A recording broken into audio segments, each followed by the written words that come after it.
दोस्तों नमस्कार। आज की कहानी बेहद खतरनाक है।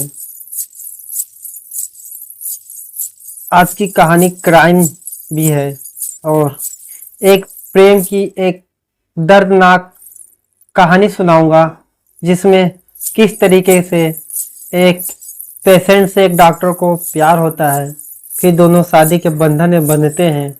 उसके बाद कुछ ऐसा होता है कि इस प्रेम कहानी का दर्दनाक अंत होता है। नमस्कार, काला सच सफेद झूठ की इस कहानी में आपका बहुत बहुत स्वागत है। आज की कहानी शुरू होती है हैदराबाद की। ये कहानी है मेंटल मरीज से हुआ प्यार, फिर शुरू हुई एक दर्दनाक कहानी। कहानी शुरू होती है हैदराबाद में एक 33 वर्षीय रजिता, जो कि पेशे से मनोवैज्ञानिक डॉक्टर है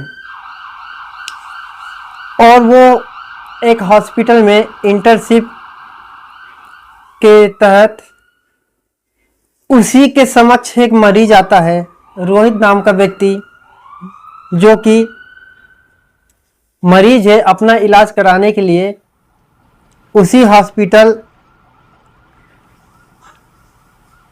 एक मानसिक हॉस्पिटल में भर्ती था।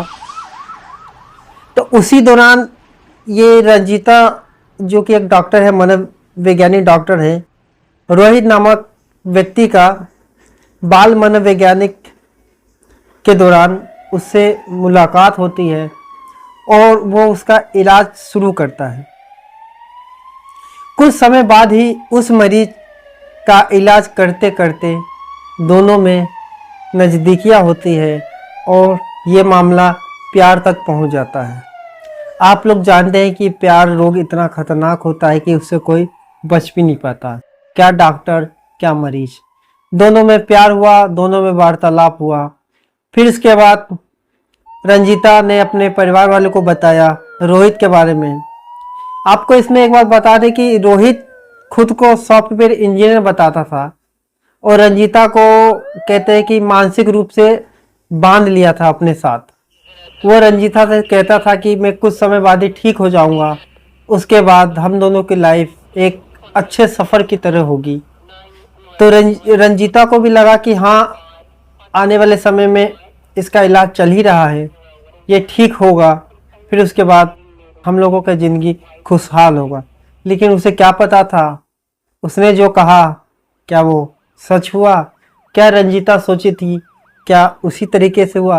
लेकिन कहानी में एक मोड़ तब आता है जब रंजीता उससे शादी कर लेती है।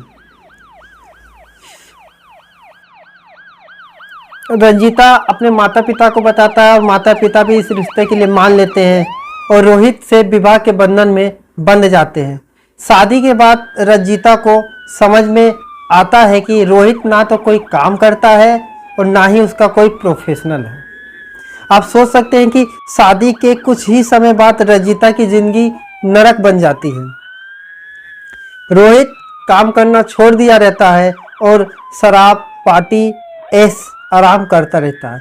और एक चौंकाने वाली बात यह भी कि ये सब पैसा पार्टी करने के लिए, शराब पीने के लिए अपनी पत्नी जो डॉक्टर मनोचिकित्सालय है उससे से वो पैसा लेता है और पैसा लेके वो बाहर जाके शराब और जुए जो भी करता है उसका पैसा ही खर्च करता है।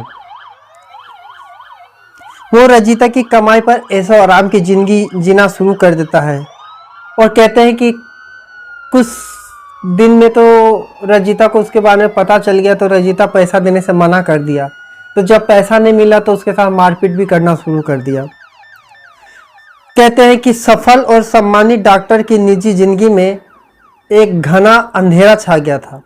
पति की बेरुखी, हिंसा और नशे की आदत से परेशान होकर रंजीता ने 16 जुलाई 2025 को नींद की गोलियों का ओवरडोज लेकर आत्महत्या की पहली कोशिश की थी, लेकिन समय रहते ही उसे बचा लिया गया और उसे एक निजी हॉस्पिटल में भर्ती कराया गया और उसकी जान बच गई। हालांकि उनके मानसिक घाव और दर्द पहले से और गहरे हो गए। इसी 28 जुलाई 2025 को रंजीता ने एक बार फिर आत्महत्या की कोशिश की। इस बार उन्होंने अपने घर की बाथरूम की खिड़की से छलांग लगा दी। सिर पर गहरी चोट आई और उन्हें फौरन अस्पताल ले जाया गया। डॉक्टर ने बताया कि वो ब्रेन डेड हो चुकी है और इलाज के बाद उसे बचाया भी नहीं जा सका। रंजीता के परिजन ने रोहित और उसके परिवार पर गंभीर आरोप भी लगाए थे। उनका कहना है कि शादी के बाद से ही रंजीता को मानसिक और शारीरिक प्रताड़ना दी जाती रही। रोहित न सिर्फ उसकी भावनाओं से खेला बल्कि उसकी आर्थिक और मानसिक स्थिति को भी बर्बाद कर दिया। यही वजह रही कि एक सम्मानित डॉक्टर को अपनी जान भी देनी पड़ी। घटना की सूचना मिलने के बाद सतनगर पुलिस स्टेशन में रंजीता के पिता की शिकायत पर मामला दर्ज किया गया। रोहित और उसके परिवार से पूछताछ शुरू कर दी गई है। पुलिस अब इस पूरे मामले की तह तक जाने की कोशिश कर रही है, जिसमें एक महिला डॉक्टर की मौत के पीछे की असली वजह सामने आ सके। इस घटना में सोशल मीडिया पर भी बहुत छेड़ दी है। लोग सवाल भी कर रहे हैं कि मानसिक रोगियों का इलाज करने वाले डॉक्टर को खुद अपनी मानसिक सुरक्षा कौन देगा। क्या रंजीता का केस हमें ये नहीं सिखलाता कि पेशेवर सीमाओं का उल्लंघन कितना खतरनाक हो सकता है। रंजीता का केस ना सिर्फ एक घरेलू हिंसा की एक दर्दनाक कहानी है, बल्कि ये एक बड़ा सवाल भी छोड़ जाता है कि क्या एक मानसिक रोगी से प्रेम, उसके बाद विवाह करना सही डिसीजन था। क्या रोहित को मानसिक तौर पर स्थिर घोषित किया गया था? क्या इस रिश्ते में कोई थेरेपिस्ट एथिक का उल्लंघन हुआ है? ये सब सवालों का जवाब तो यह पुलिस जांच करेगी, उसके बाद ही खुलासा होगा। रंजीता के आत्महत्या ने न सिर्फ एक महिला की जिंदगी खत्म कर दी, बल्कि ये भी उजागर कर दिया कि मानसिक स्वास्थ्य के क्षेत्र में काम करने वालों को भी कभी कभी अपने से ही भावनात्मक शोषण झेलना पड़ता है। ये घटना भविष्य के लिए एक चेतावनी है कि पेशेवर दायरे में रहते हुए ही फैसला लिया जाए।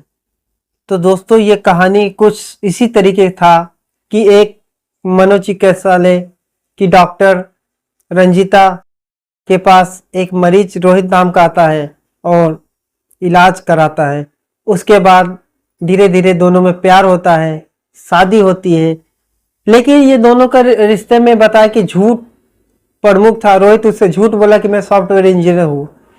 जब रंजीता ने उससे शादी किया, उसके साथ रहने लगे, तब धीरे धीरे खुलासा हुआ कि रोहित कोई काम तो करता ही नहीं है।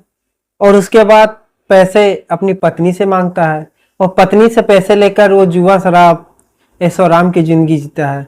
तो ये एक सीख भी है कि जल्दी किसी पे भरोसा ना करे, पूरी गहराई से उसकी छानबीन करे। उसके बाद जब लगे कि ये पर्सनल मेरे जिंदगी के लिए अच्छा है, तभी उसके साथ विवाह के बंधन जैसे मजबूत रिश्ते में आने का आप आ सकते हैं। नहीं तो झूठी दुनिया है, झूठे लोग हैं, कब किसके साथ क्या झूठ बोल दे। और इसके एक दर्दनाक कहानी कि एक डॉक्टर खुद को एक बार आत्महत्या करने की कोशिश की, बच गई। इतनी प्रताड़ना उसके साथ हुआ कि दोबारा वो अपनी जान दे दी।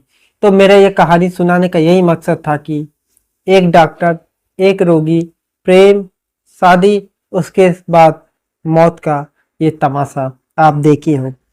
तो फिलहाल कहानी में इतना ही। फिर मिलते हैं किसी नई कहानी के साथ। जब तक के लिए अनुमति दीजिए। नमस्कार। एक बात और, गिराने के लिए लोग धक्का नहीं